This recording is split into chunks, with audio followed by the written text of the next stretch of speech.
It's Hughezy, hello, and this is episode 8. And I think you might enjoy this episode because it's probably the first episode where I drop the C word. You know what I mean. Up first, we get David Radigan from World Through My Eyes podcast. We're on talking about The Rock versus Roman Reigns, and I debut my new character, secretly gay Steve Austin. Then afterwards, kind of Instagram famous guy called Boxer Purist. We're on talking about the state of the UK heavyweight scene and Katie Taylor. And then up last in the main event, we've got Conrad Thompson, the Conrad Thompson from Something to Wrestle With, 83 Weeks, What Happened When, an upcoming ECW podcast. He was the guy in charge of Starrcast, and he actually drove me to work today, which is very nice of him. And the other thing that'll be fun to watch out for this episode, one of these interviews happened in the spur of the moment, and let's just put it this way, and let's just say I'd had a couple of really stiff drinks that day, maybe more than a couple. Let's see if you can find out which interview it was in. David, hello. Okay, so Dave, thank you for coming back on. No problem, man. I'm glad to be a Hughezy regular, especially for somebody on the disco list. That fucking guy. He and I are cruising towards a collision, and it's going to happen. I wanted to get you on to talk about, because the last time you were on, we were talking about WrestleMania 35 predictions. Yeah. And since then, this new rumor / internet prediction's been coming out that drives me. It actually makes me angry. It's so dumb, and it's what fans are saying is that the possibility that Roman Reigns is going to take on The Rock. It might, and I have to go with your predictions sometimes because the last time you said it'd be crazy to see Chris Jericho on Impact. I want to make that a thing. I heard that out of your words, your mouth first, before I heard the fans chanting Chris Jericho on Impact. But, it might help. The Rock tried to help him during that when he came out and raised his hand during the Royal Rumble. Remember that? Yeah. Okay, well, that's probably what Roman needs if the fans are still going to be booing him, and that's when he should turn heel. But I don't see the Rock. I don't see the Rock being a heel. But my whole point of it, though, is that I just think that shows you how some wrestling fans are just plain stupid. Because The Rock, this over the past 12 months has made over $120 million. And the year before, he made something like $87 million. And this is after tax. So why would he then... he's probably worth... I'd say he's probably worth like $200 million right now. Why would he say, you know what I should do? I should risk all of that and the rest of my action career for way, way less money to possibly get horribly injured or paralyzed for a 15-minute fake match. When he went to Raw, he sucked, and he's in the back of the bus now. As far I know, he's injured, but they're not doing anything to keep him relevant or anything. So back to your question, though. First off, The Rock owes Vince McMahon a lot. He gave him his start. He gave him everything. Like The Rock, he pushed The Rock to get to where he's at. There's no doubt about it. If I owed somebody something, if someone gave me the opportunity and that boosted my career, me as a human being, and I'm pretty sure you too, Hughezy, you would do the same. You'd be like, hey, yeah, I'll step in for 15 minutes. I don't think he's going to get paralyzed or hurt or anything like that. I really don't think it's going to happen because, like you said, The Rock he's got so many things going on. I don't think he's got time to go jump in the ring real quick. And I don't see it happening. Some of your WrestleMania predictions that were last time we talked actually sound almost legit. Drew McIntyre versus Triple H. I can see now that he's with Dolph Ziggler, I can see him becoming like Triple H trying to put him in check or something. I can see something going on there. But The Rock and It'd be great to see, but I don't see it happening. But I could be wrong because I did now these days I'm starting to see Chris Jericho maybe on Impact since he was at All In, because I did say that the only place I'd see him, I see him in a ring in America. Another place is going to be All In, and we did see him at All In. Well, I've got another prediction for you that's possible. It's been recently confirmed / well, not confirmed, but heavily spoken about that Shawn Michaels is coming back for another match at Crown Jewel in November. That's a lame ass name for a pay-per-view. Yeah, but this is Vince. This is who come up with great balls of fire. Yeah, they had to change the I've got an idea for the Saudi Arabia pay-per-view. We'll call it Crown Jewel. Like, yeah, Vince, that's a great idea, Vince. I know. You did a great one. I can do. Do you want to hear me do my character, secretly gay, Steve Austin? Yeah, let's hear it. I'm gonna come to that goddamn ring in my short shorts with no shirt on and my right ear pierced, and I'm gonna pick you up for the goddamn tombstone and just fall backwards and never let you go. Oh, you're fucking hilarious. With the rumors that Shawn's coming back for Crown Jewel, could we get Shawn Michaels versus AJ Styles at WrestleMania 35? Everybody's been asking about it. No. I think they're doing it just to promote. And like you said, it's a big rumor, right? Like Kane versus Shawn Michaels, Kane and Undertaker versus Shawn Michaels and Triple H. AJ versus Shawn? No, I don't think so. First off, not saying he doesn't have it anymore, but all the people that are getting ready to get in the ring right now, Triple H, Shawn Michaels, Undertaker, Kane, they're all up there in age. They can all keep up with each other's pace. AJ Styles, no way. No way. I wonder what Shawn's going to do with his hair, though, because he cut it all off just before WrestleMania 34, and I highly doubt it's grown back. So, will we have a bald, bald K? It's better than what he's trying to hold on when he's got the two strings going all the way back. I hope he don't put in extensions in like they did the Undertaker years ago. They did that to him. But back to my question of about how wrestling fans just getting my fucking nerves with this all-female Evolution pay-per-view coming up. The Bellas are heavily marketed for it and promoted for it, yet the fans are complaining the fact that the Bellas are in, and you'd love to go to the fans and say, listen, guys, I've got this shocking news for you. It's predetermined. It's like basically a toy company business that has action scenes, and fucking this guy, the Bellas sell a shitload of t-shirts and a shitload of merchandise. That's why they get promoted. Everybody's gonna have their 2 cents in, but who are they gonna pay for? They're gonna pay for that WWE network. They're gonna watch it. They can complain, but they're still gonna be like, Evolution. So, look, they're bringing back Lita. They're bringing back. They brought back Tori Wilson at the all women's pay. Who else? They're going to bring back a lot, and they're also going to add a lot of people from, especially now that the Mae Young Classic. Who I don't know who's close to winning that. My pick for that is Mia Yim, as long as she's still in there. I like her style because she's also out there wrestling men and like hardcore matches and whatnot. So I really hope, I'm really rooting for her. But I mean, if the Bellas are the face, like the women's face of WWE right now, let them.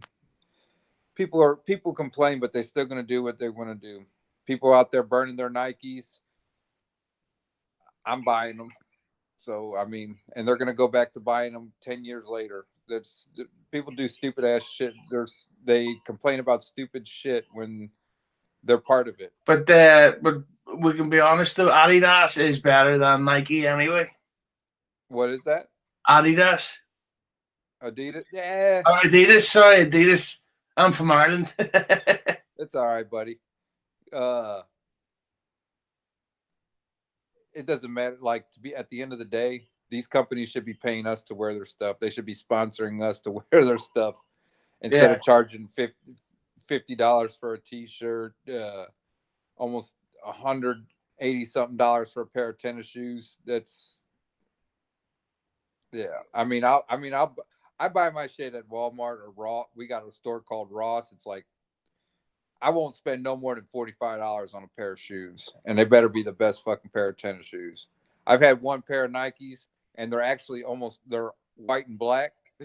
No, you wouldn't even tell that I've had them for over a year because I only wear them when I'm going somewhere nice, and I clean them regularly. By the way, we've got a comment here on the live stream. Somebody says, "Tis glad this guy is fucking Radigan." Fuck yeah.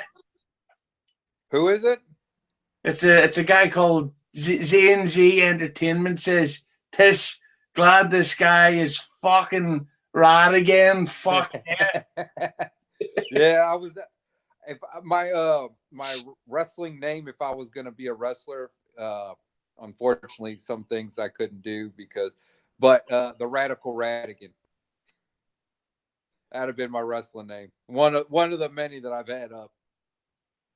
You know, it's so dumb. See how common the word the surname Hughes is. The amount of people that think my name is Adam Hughezy. Wow. There's no I in your name, is there? No. Why would they say Huggies? No, Hughezy. Hughezy? Yeah. You over there hugging He's? Fuck yeah! I'm over here hugging He's over here. I was over there hugging her. No, I'm over here. But you know, the Rock versus Roman Reigns, like it's not gonna fucking happen. Like, is it? No, that I don't see that happening. Or AJ Styles versus HBK. I don't see that happening. The predictions I see happening are maybe AJ Styles versus Daniel Bryan. One more good run because the winner in Australia gets to face AJ Styles. So I see that after he gets done with the feud with Daniel Bryan, I see him going up against AJ Styles at WrestleMania. Samoa Joe versus The Miz, maybe. Roman Reigns, I don't know. That Brock came back. I was not expecting Brock Lesnar to come back at Hell in a Cell, which was it was stupid for a draw, but because it's a Hell in a Cell. I mean, motherfuckers been thrown off the cage and kept going. But other than that, you're going to do a draw and Mick Foley as the ref. Come on now. That was fucking stupid. That. Yeah. But at the same time, it is pretty good for with the next event being Evolution. I think they're dumb to not do a Lynch versus Becky, a Becky Lynch versus Flair rematch. No, they're not. It's gonna be Ronda versus Charlotte. It's got to be. If it's not, I'll be shocked. But I see it being Ronda versus Charlotte. Yeah, but that's the thing that fucking does my head in because Ronda Rousey started off well, and now she's becoming quite crap. No, I mean, yes. Yeah, I mean that's everybody. That's another wrestling fan's opinion. But I mean, they're doing what they can with her, and she's still learning as she goes. You can go to practice all day long, but she's never been on the indies. She never has been in Ring of Honor. She's never had a chance to really practice on the main stage, except for what they're giving her right now. She can go to the Performance Center all day, every day, train, But then when you get on that big stage, and that's for anybody, you can talk a big game on that main, when you get on that main stage that you very rarely go on, you're gonna crap out. I mean, her first few, she was smiling while she was doing finishing moves, and she wasn't smiling like, "Ha, I got her." She's like, "I did that," you know. So I mean, she's getting better as she goes along. They're gonna pick and choose. They're seeing where she's at. They're testing the waters with her. She's doing good for where she's at. Well, I'm predicting this for Survivor Series. I'm predicting because Alexa Bliss is out and because Sasha Banks is out, I'm predicting Ronda Rousey versus Billy. Versus Billy? No. Yes. I think they're gonna have a women's like regular Survivor Series, SmackDown versus Raw, maybe an NXT, or maybe I don't know. But it's gonna be Team Ronda versus Team Lynch. Oh, nice. Yes. And they're gonna pick some good ones for Lynch. She's probably gonna have Absolution and Charlotte. That's where they're gonna meet. They're gonna be like, when they finally meet, they're gonna test the waters and see how it is right there. Charlotte and Ronda.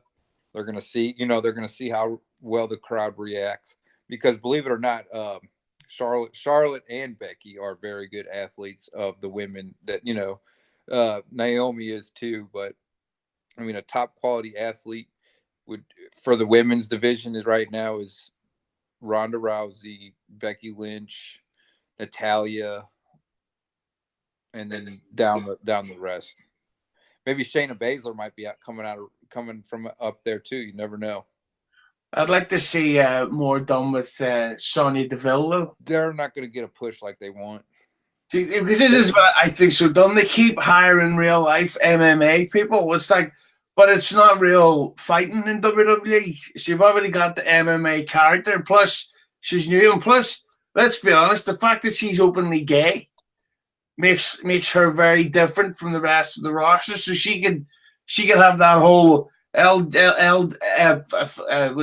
gay community. Yeah. What's the term? The LGBTQ. Yeah. Well, they added some more when I on one of my episodes. On Gay Pride Month, I had a guest on there, a real good friend of mine, Michael Davis. He even said to me, like, I try to say LBGQ, and he's like, no, now there's more letters added on to that. So I just, the happy community. I just call it the happy community, because other word for gay is happy, So, I mean, not Jason Jordan, Darren Young is actually gay, and they tried to give him a push, but it wasn't popping for him for some reason. But I get, Sonya Deville, they should stay as Paige's little like backup crew. Like, if anybody messes around, them two go out and beat up even dudes too. If they try to push on Paige. But everybody's leaving MMA to go to WWE or even wrestling, like Matt Riddle and everybody else, because, dude, I mean, UFC's almost going down to shits. The biggest ones they got now are, DC. He's getting ready to leave in March. They probably begged Conor to come back. And did you see that press conference? Oh yeah. Versus Habib and Conor McGregor. Man, I watched that over and over and over again. Conor's he needs to come to WWE or Impact. But the only problem is Conor. Conor started saying cunt a lot in press conferences, and you can just imagine Vince saying, "For God's sakes, don't say cunt." Your impersonations are pretty good, but yeah, I don't see. Thanks, brother. Oh yeah. Yeah, brother.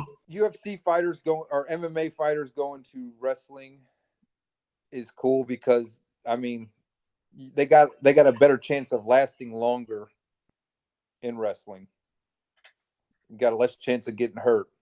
Now the concussions, look at GSP concussions out of the wazoo. Like now he don't even know where he's at sometimes. But it's like if you check out this guy Anthony Joshua, I'm telling you, if they got him to work a match in WWE, that could be some serious crowd hit because this guy's a fucking machine, man. Now he's a regular boxer. Yeah, no, he's the undisputed. Well, he's this close to being undisputed champion, and he's never lost, and he's only ever had 21 fights, and he's knocked out 20 people.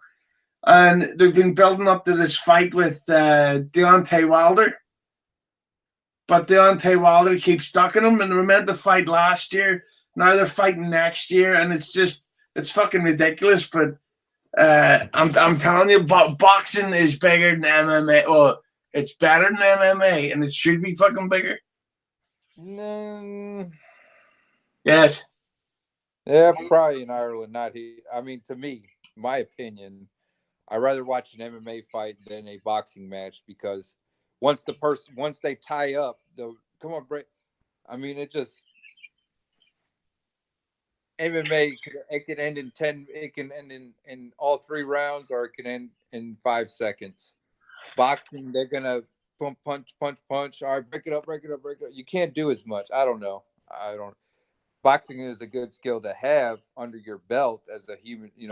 If you're walking the street, so you know how to carry yourself, but I'm not going to pay for a pay-per-view. Just to plug it out there. It's at Fit Food Florida. Any wrestlers in the state of Florida, professional wrestlers, listen to episode 115 of Keeping It 100 and find out how you get your discount. Plus, Dave knows how to get fucking brownies that are healthy for you. Avocado brown. Hey, I went on the keto diet 2 months ago, and not just me, the lady, the brains behind the operation, my girlfriend, she said, I know you like cake, but try this. And I ate it, and I was like, look, we can't be eating this. I'm on a strict diet. She's like, no, it's made of avocado and almond flour. So yeah. But then again, at the time of recording this, it's Saturday night over here, which means tomorrow it's cheat day. So fuck keto.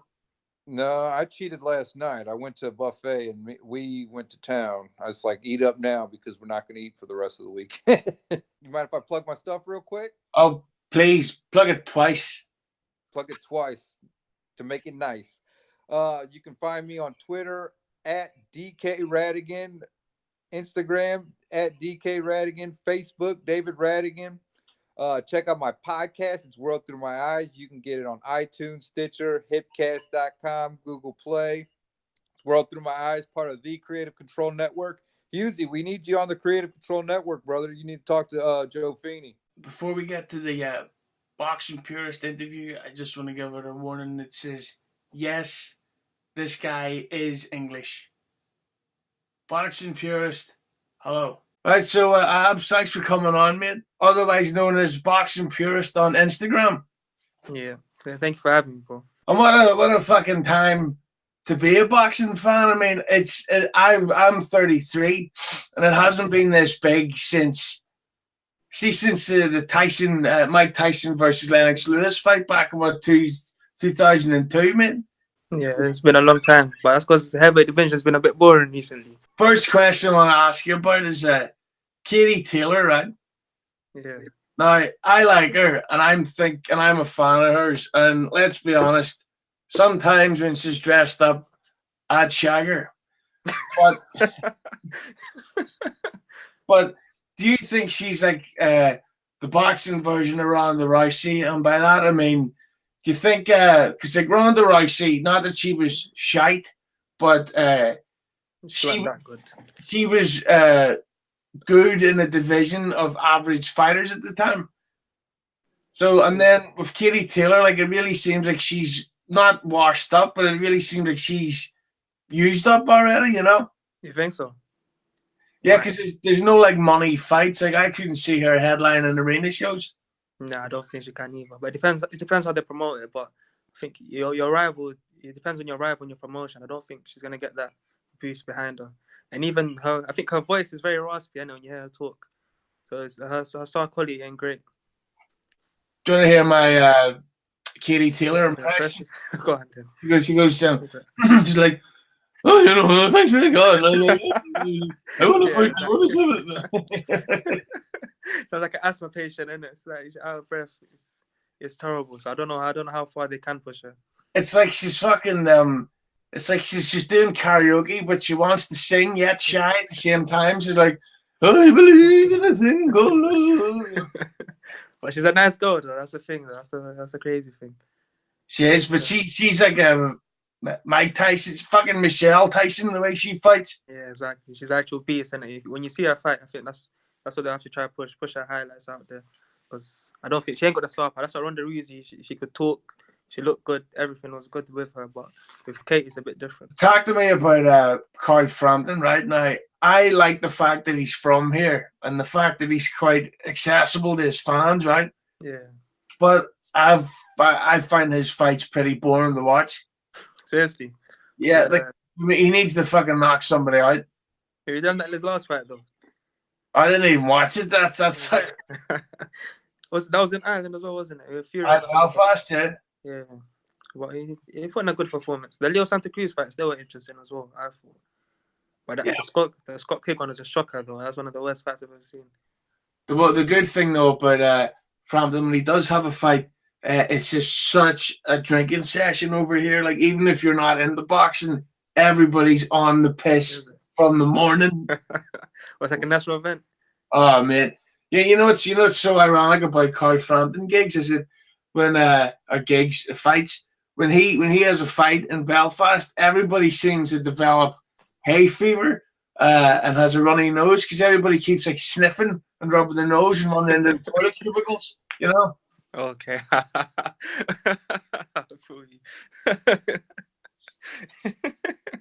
Wait, I wasn't ready for you. I didn't know you was this funny.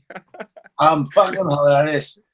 Talk to me about Fury versus Wilder, because I gotta tell you, I fucking hate Tyson Fury. Why? He's I love Fury. All talk and do you want to hear my Tyson Fury impression? Go on then. Right, here's Tyson Fury ordering a sandwich. Hello, I'll have a egg sandwich, please, on brown bread and no lettuce. You sound like his dad more. What's his name? Peter Fury. He's funny. Peter Fury. What's your predictions for Fury versus Wilder coming up? And do you think that it's like a big? They're only doing this fight to try to get a dig at AJ. He doesn't seem to give two shots. I don't think AJ really cares because it's easier for him because one of them's gonna knock off the other for him. But it's a tough one. I think it will be like Fury will win every single round until Wilder catches him, and that's if Wilder does catch him, which is a big if. It depends. If Wilder goes for it in a certain round, he could take him out of there. Because Fury, he's not at his best. We can all see that. Again, in his last fight, he looked awful, but if he can find a way to just avoid that big right hand, I think he'll probably come away with the victory. But see, that's the thing though about Fury. When he's back, when he first came back, he fought like a dwarf guy. Yeah, and then at that fight last month, he fought a guy he works at Subway part time. Exactly. And then he's talking about, I am the true champion king of the boxing world. And then it's like, mate, you're not at all. You're the fucking Burger King. Well, he is the one to defend Klitschko, though. He was, but I think it's because he bored him to death for that fight. Yeah. But Fury and Josh are both similar in the sense they need to set up their punches and set their feet before they throw. I think that's what Klitschko's problem was. He didn't know when he could throw against Fury. And I think Wilder and AJ will come into the same problems. But I tell you what, though, if Tyson Fury came after me, I think I could outrun him. But if Anthony Joshua came after me, I'd just find the closest sharp thing and fucking slit my throat because it's over for me. Yeah, that's the biggest difference between them, though, I guess, because Fury doesn't look like an athlete, innit? Here's a question for you. What's the actual amount of money that if I could give you right now, and I'd say, right, you have to fight Anthony Joshua right now? Right now, yeah, you have to touch $1 million at least. I was thinking, actually did a bit of research. I was thinking about this, 3.5 million. Because you got accurate figure. That's exact. Because if you've got that in the bank, you can live off the interest, which is about 100,000 or whatever. As long as you don't have like a fucking private jet and all this shit. Yeah. So with that for the rest of your life.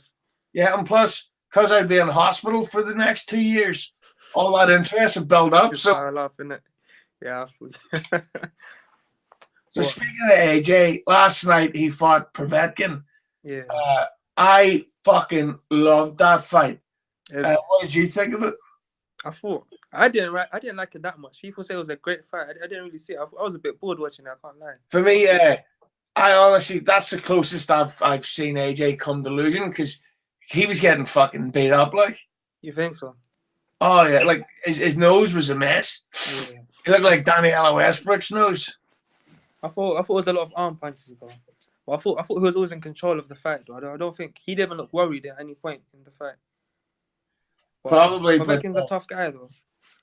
People just expected him to just walk straight through him. I can't I thought the same thing as well. I thought it'd be an easy fight for Joshua, but I wasn't too worried at any point. Do you think that there might be, in a way, the shine is coming off AJ? Yeah. Because he was the golden child. He could never live up to what people expected from him. It's like they built him up so high, and then it sort of comes crashing down. But even against Parker, I think now he's shown that he's a 12-round fighter, and then he's not just there to destroy people. And then the appeal sort of comes off. It's like they thought he was Tyson, just gonna go in there and knock everyone out. That's not him though. He's more of a methodical boxer. Did you think AJ was looking a bit smaller than usual against Povetkin? Yeah, I did. I thought he was looking lean. I think he came in similar weight to Parker, but it's good for him to be lean though. I think that's why he's helped his stamina a lot. Did you? But I honestly see when he fucking unleashed on Povetkin last night in that last round. Yeah. I had to go have a glass of water because my heart was going doof, doof, doof, doof. So I was like, kill the fuck down, you know. Because the thing about one thing though, what I think AJ should say to his team is stop talking about that fucking undefeated streak, because that is going to end, and once it ends, the media is going to tear them apart. You think so? Oh fuck yeah! But the British public, they don't mind losses though. Frank Pino could have lost every week, and they sort of supported him. Probably, but the mayor effect, isn't it? He should literally just say wants to be like, well, you know, like eventually everybody does lose apart from Mayweather, but just be like, yeah, it's gonna, like, the streak's not gonna last forever, so let's just focus on the fights, not the winning streak, you know? Yeah, I feel you. But it's a good selling point right now though, until he gets the undisputed fight. What do you think is the likeliness though of AJ versus Wilder next April? So I don't think it's gonna happen in April either, to be honest with you. I think he's gonna fight Dylan White then. Do you know what it is? It's because those, I think, especially after Wilder Fury, however well that does, with how much money they're going to generate, I don't think they'll be able to come to terms with the money. Fury saying he wants to do 50-50 or there's no fight. Wilder will probably say the same thing if he wins.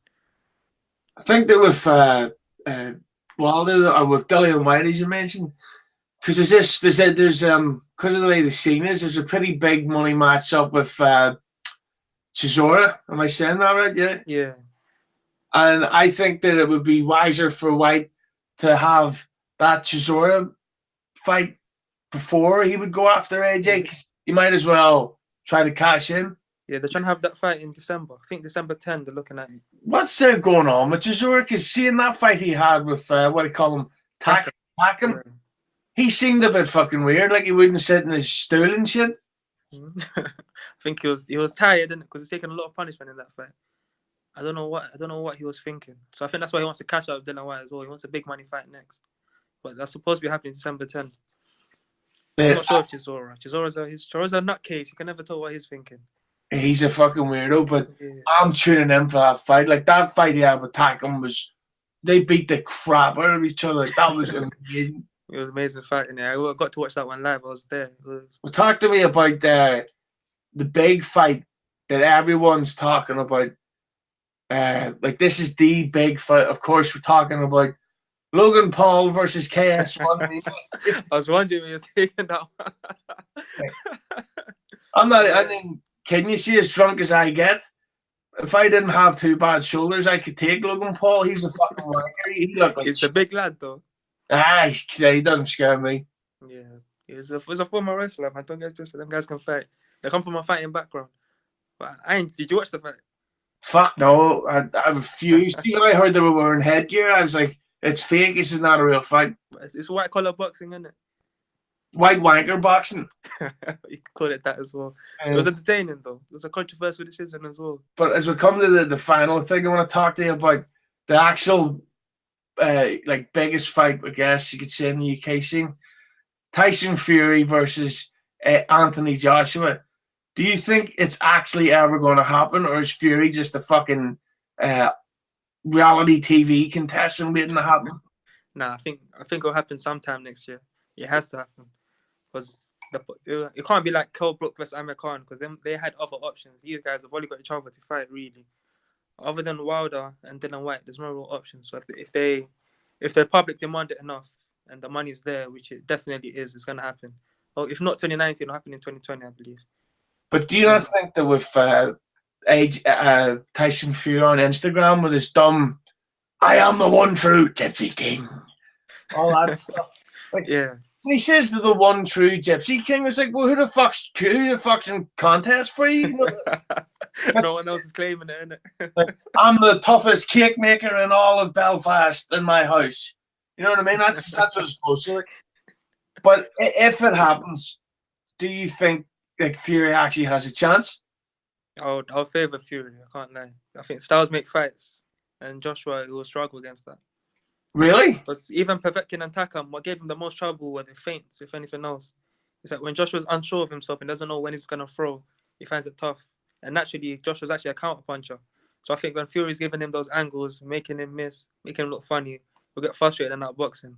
But if Joshua comes on late and takes it to him, I'm not sure how it would go. But I expect Joshua to win most of the rounds, though. I'd love Joshua to just beat the shit out of him. Literally hit him until shit comes out of him. Yeah. Fury's hard to hit, though. That's the thing. It's because Fury, I don't know what the size difference is, but Fury's clearly a wrestling fan, and I love wrestling. But see, when you do wrestling promos in real life, it's fucking sad. Like what was the one? Was it David Price that he did the famous thing where he goes, "See you, you're gonna get it. You'll need 5 plumbers to fix you, and I'm done." Yeah, that was a David Price and Belly. It's funny though. It sells tickets, isn't it? It does, but I mean, so does the pantomime. That's what all it is. It's all one big show, though. It's entertainment at the end of the day. It is, but seriously though, I just think Anthony Joshua, he's the coolest fucking guy. Regardless of what he gets up to behind the scenes, I like him. He seems like he's got his head on his shoulders. Like he's a humble guy as well, isn't it? He's a fucking star, and I'd love him to go on undefeated, to beat Wilder, to beat Joshua, to beat Ortiz, and then to fucking beat up Fury again. I wanted to beat up Fury twice, yeah. Fucking jump him backstage and get the knees into him. Well, here, man, do you want to plug your social media here? Yeah, follow me at the Purist Boxing on Instagram. So I don't even use Twitter or anything. Just get me on Instagram and YouTube. Purist, just the Purist. Okay, up next is Conrad Thompson. Gotta warn you, before this interview though, it was done over Skype, and I've never used Skype before, and I was literally working out how to use Skype as the interview was in process. So I had to record it awkwardly. I don't know the proper way to record the actual Skype calls yet. So the audio on Conrad's bit isn't as clear as it is on the other bits, but thanks to my incredibly modest, brilliant editing skills, I've been able to lift up his levels so it makes it a lot clearer to hear. I thought it went great. So Conrad, Hello. Okay, so Conrad here. So I've got to say, I've got tickets for the Belfast show you guys are doing. Oh, cool. I actually think I'm probably one of the first 5 people to buy the tickets. But Awesome. But the next time you're speaking to Bruce, could you tell him that it's Belfast and not Belfast? Sure. Recently, just last night on Raw, there was an accident where Brie Bella kicked Liv Morgan in the face. And the way the fans have reacted to that, you'd think that this is the first time any wrestler has ever botched any time. So basically, my question to that is, do you think that wrestling fans are annoying?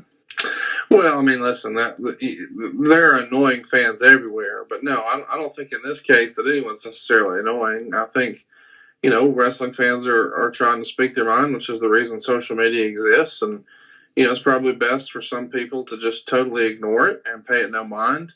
Obviously, those people who were in the ring and the agents, they know what happened. And, what the fans think happened and then what really happened are sometimes 2 totally different things. And everyone's entitled to their opinion. And that's one of the great things about social media is it gives everyone a voice and their opportunity to sort of speak their mind. But that doesn't necessarily mean that it's true. Yeah, and my whole thing is that I find fascinating about it is, if you look at some people's Twitter feeds, they want Brie Bella to be suspended, yet Owen Hart put in the Hall of Fame. And it's like both people have had really bad, well not equal the same level, but they've both had botches that are pretty crazy, It's hard for me to comment on a botch. I don't think it's really my place to talk about a botch. I don't know exactly what the plan was. I don't know who messed up where or why. So I'm not really comfortable saying what someone should have done. Yeah. I do know that it's never anyone's intention to intentionally hurt someone. I don't think that was Owen's intent. I certainly don't think that was any of the Bella's intent. I don't think in 2018 anybody's going out there willfully trying to hurt someone. Are you able to still watch wrestling and actually enjoy it?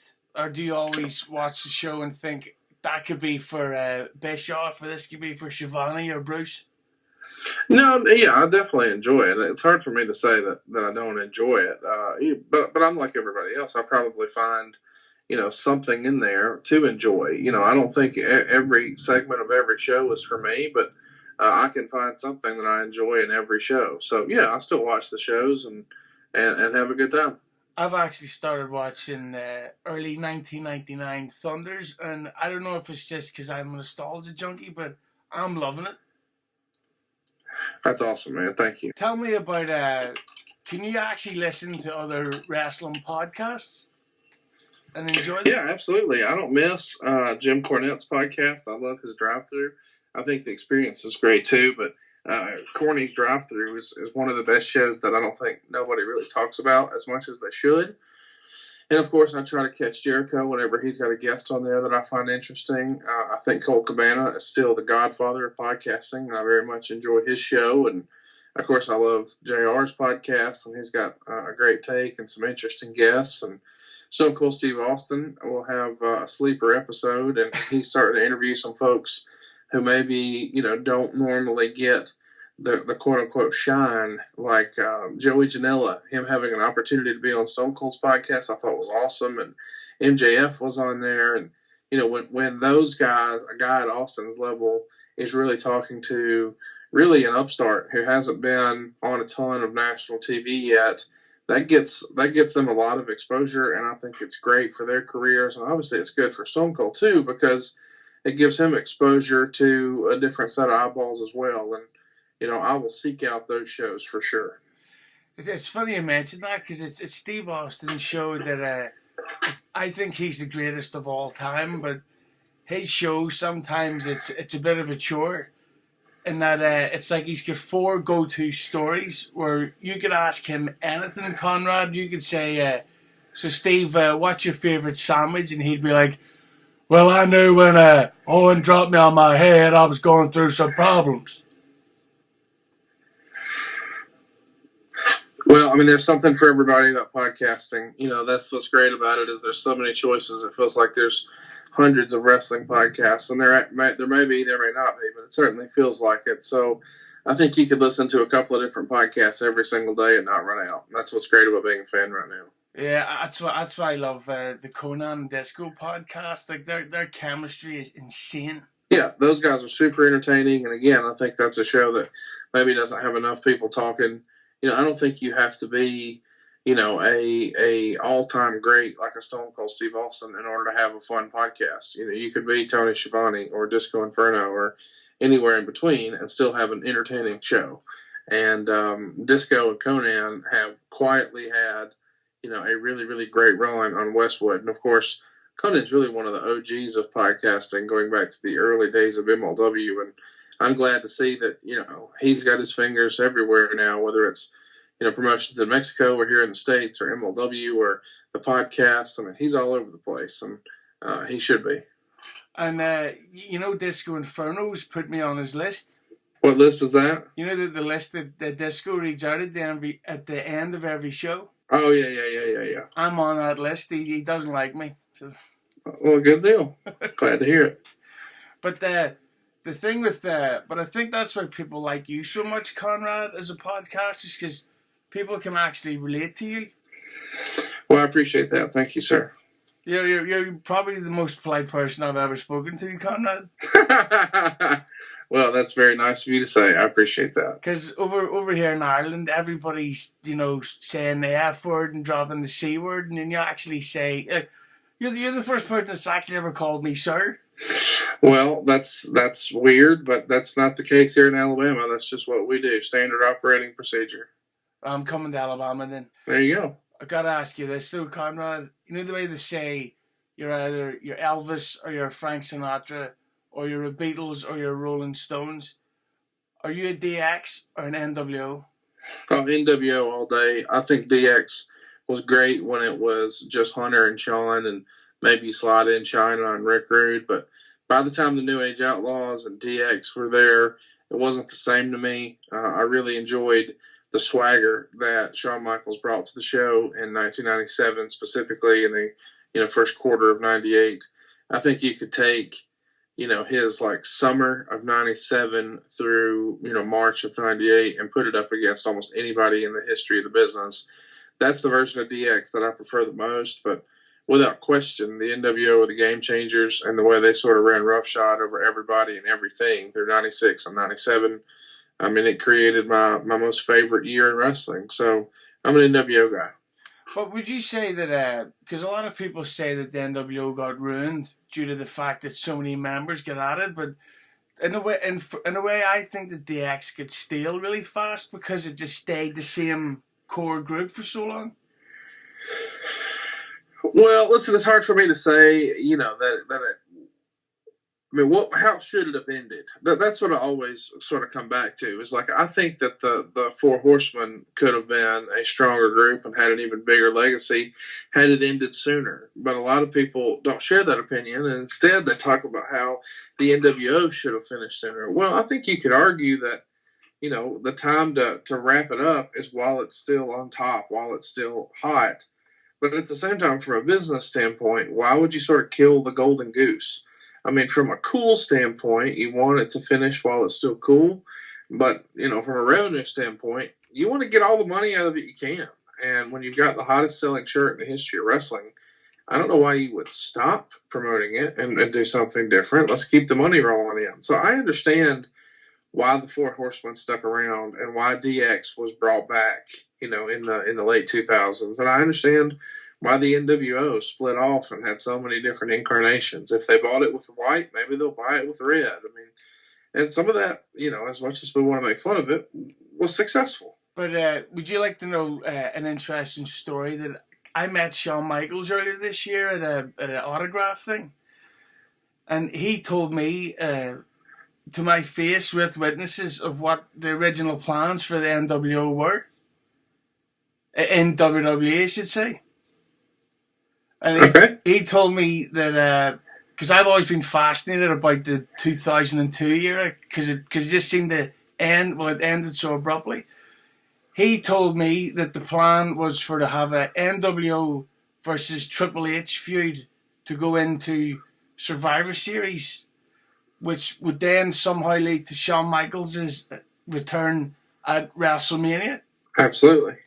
So Conrad, you said that '97 was your favorite era, but I'm gonna go with for me it was '98 because that's the time when WCW, WWE, and ECW I thought were all just putting out really not A-list, but pretty good TV before it all seemed to sort of go off a cliff in a way.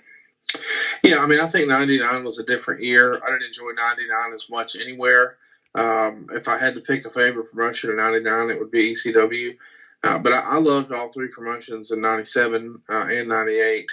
And for that matter, '96. I think you take, maybe the late summer '96 forward through the end of '97, and maybe you keep it going and you say maybe through the summer of '98. But I think by the time you get to like Hog Wild '98 and SummerSlam '98, the ship sort of sailed for me. I didn't enjoy it as much. I know a lot of people sort of hang their hat on Survivor Series '98, but that was not that important of a show to me. And I know it was a crowning moment for The Rock, but for my money, it started to sour a little bit after Goldberg won the world title, after he beat Hogan, and you finished the Brawl for All, and you did the whole DX spoofing the nation. By the time we get to the next month in August, it's not the same to me. So I guess I would say maybe July of '96 on through July of '98. Those 2 years that's the peak of my fandom for sure. Well, I've been a mark since '91, but it's dipped and peaked. But the '90s to me was the greatest era. Oh, for sure. I don't think anybody will dispute that. My second favorite year is 1989, and it's just what I first fell in love with, and I think we all sort of go back to that. And my buddy Brian Rogers has a theory that everybody gets 10 years, and that first 10 years is what they really enjoy the most and always sort of gravitate to. And it's probably not just with wrestling; it's with music and movies and everything. Well, the best film of all time is American Pie 3, so that was 2003. Wow, I think you've got to get out more often. I know this because American Pie 4 is out. So when you're researching for a show with Bruce, do you pretty much go into it knowing what he's going to say, or do you know what he's going to respond with? Some of the topics for sure, just because we've covered them before or a variation of it. So yeah, I have a general idea sometimes of which way he's going to lean on something, whether he would be for it or against it, just as you would with any of your friends. If you have regular conversation with them, you probably have an idea how they're going to come down on a certain issue, and that's certainly the case with me. I think one of the things about what really made your show, as a fan's perspective, is that the fact that Bruce is, not that he talks shit about everyone, but he's not really, he doesn't kiss everybody's arse. And that he, even with Steve Austin, he wasn't really afraid to say, sometimes Steve could be a bit of, awkward backstage. Yeah, no, Bruce will tell it like it is. And I think that's what makes, the podcast so fun is you get some insight that, you maybe didn't expect. How many stories have you heard about Steve Austin behind the scenes leading up to WrestleMania 18? None. None? No. Oh, well, one of the big one I've heard is that the original plan was for Steve Austin as a heel to drop the title to a babyface Triple H, but he just flat out refused. Yeah, I'm sure we'll discuss that at some point with Bruce. Yeah, I can't wait for that episode. It's again, my big problem with wrestling fans is I think they kind of talk out of their arses, and they're already talking about WrestleMania 35 matches. And what's your take on the rumor, which I'm not believing, that they're going for Roman Reigns versus The Rock? No, I haven't heard that. I don't think that's very likely either. But to me, the real main event of WrestleMania 35 is Ronda Rousey and Charlotte Flair, and that's what I would close the show with. Yeah, I would see that happening. Because the thing with The Rock, if you're making $120 million a year, you're not going to say, you know what I should do? I should risk really serious injury for way less money so that I can't earn anymore. Well, in fairness, I don't know that it is way less money. The WWE is worth more money than ever before with Roman Reigns as their top guy. Vince McMahon has a company now worth probably in excess of $8 billion. And if they wanted to pay The Rock $100 million for that show, not that they would, but they could. So it's not out of the realm of possibility that they would do a big payday, and that they would try to do it to structure some sort of a big payoff with another television rights deal or some sort of a content deal or some sort of licensing. But to say that Vince, wouldn't pony up the money, I don't think is accurate. He's got the money to spend millions of dollars on Brock Lesnar. He's got it to spend on The Rock as well. Have you heard also the rumor that's now going about that they're moving forward with AJ Styles versus Shawn Michaels? No, I mean, I know that's a dream match that a lot of people would like to see, and I know the rumors out there that Shawn may be putting his toe back in the water for the Crown Jewel show, so that'll be interesting to see if that actually comes to fruition. And I think if people really want to see an AJ Styles Shawn Michaels match, WrestleMania is probably the only place it would happen. Definitely. And if it doesn't happen, I'm also predicting AJ Styles versus Daniel Bryan and Rey Mysterio in a three-way. Yeah, I mean, I think that would get a lot of attention for sure. I'm excited to see what they do with Daniel Bryan, and with Rey coming back in, he adds a whole other element to what they're doing right now. And Rey's probably in the best shape that we've seen him in a long time. I mean, he's totally changed his diet and his exercise routine. And I saw him at Starrcast, and he looks like he's ready to, be a main event anywhere in the world, anytime. Yeah, and I think it's weird how Rey Mysterio keeps getting left off the all-time greatest list. But just as you mentioned Starrcast, and I know you've said many times that you're not going to do a second one and that it was so much work and all that. But if you were going to do another one, what would be the chances of it being like an international one? Or would that just add so much to the work schedule? Starrcast existed because of All In, and All In is done. There isn't an All In. So I don't know that there will be another Starrcast, but if there were, it would be in conjunction with some sort of sequel to All In, which doesn't seem likely. I mean, I don't know that they'll ever be able to recreate the magic that night, but if they try to, I would be up for that. At least in my mind, Starrcast is a Cody and Conrad thing. If Cody's running a big show, I'd love to be the convention partner. But if it's in England, well, that makes things a lot more expensive and more complicated. And, I'm a mortgage dude. I'm probably out of my element there. And at least in Ireland, everyone can get a lot more drunker, a lot more fast. Well, there's that. Do you drink? Yeah, absolutely. You guys don't have any good beer over there. But when I was in Ireland a few years ago, I tried a Bulmers, and I thought that was awesome. So when Bruce and I are back over there, I'm sure we're going to hit up some Bulmers. Well, if you are allowed gifts, I'll buy you this bottle of Irish whiskey. It's called Pogues whiskey. It'll blow your head off and you don't get a hangover. Well, I like the sound of that, man. And just as we come to the final question here, Conrad, I've heard that you're a big old school hip hop fan. Yeah, absolutely. Were you East Side or West Side? You Death Row? No, listen, I'm from Alabama, man. I listen to absolutely everything. I like the underground stuff before it got really, really popular, and then of course I like all the mainstream stuff. But I can't pick necessarily one side or another. But I did like everything that was super popular. I mean, one of the first albums I remember was The Chronic from Dr. Dre. I mean, that one sticks out like a sore thumb to me as maybe the first introduction. And then, of course, the Doggy Style album right behind it. Hip-hop really started to take over in the suburbs of America, in that 92, 93, 94 range. And that's when things really started to blow up for Notorious B.I.G. and Tupac and Death Row and all those guys. But in time, rap became a little more segmented, and we started to get some more Southern rap. And you could get, like, stuff from Atlanta or stuff from Florida or stuff from Tennessee. And, growing up in Alabama, everybody around here was listening to that. So the more off the beaten path 3-6 Mafia stuff was on my radar a lot sooner than it was maybe nationally. But then whenever I would, pick up magazines like The Source or something like that, I would hear about, Nas and Jay-Z, and I got introduced to all those. I was probably my first friend, in my circle. I was the first guy to be listening to Jay-Z, and, that worked out. And then it's weird how some of those acts just, sort of go away. Like DMX, while he's still out there, he's not nearly what he was, when he was dropping 2 platinum albums in the same year. But, to each his own.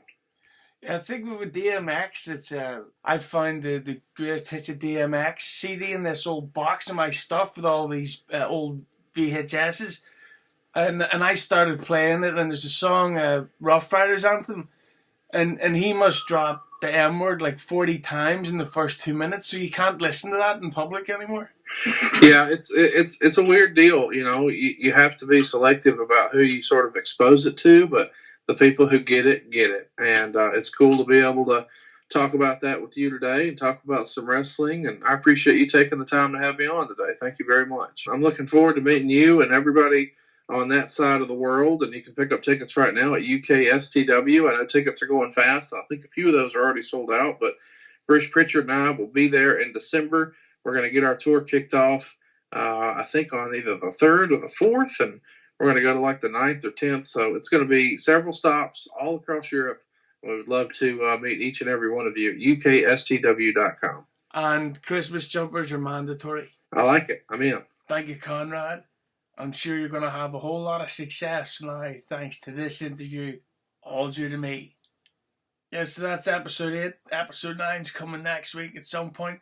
Don't know what it's going to be about at all yet. But subscribe to YouTube and follow everybody else's links down below on social media. Tell them what you thought of their appearance. It's Hughezy. Bye-bye.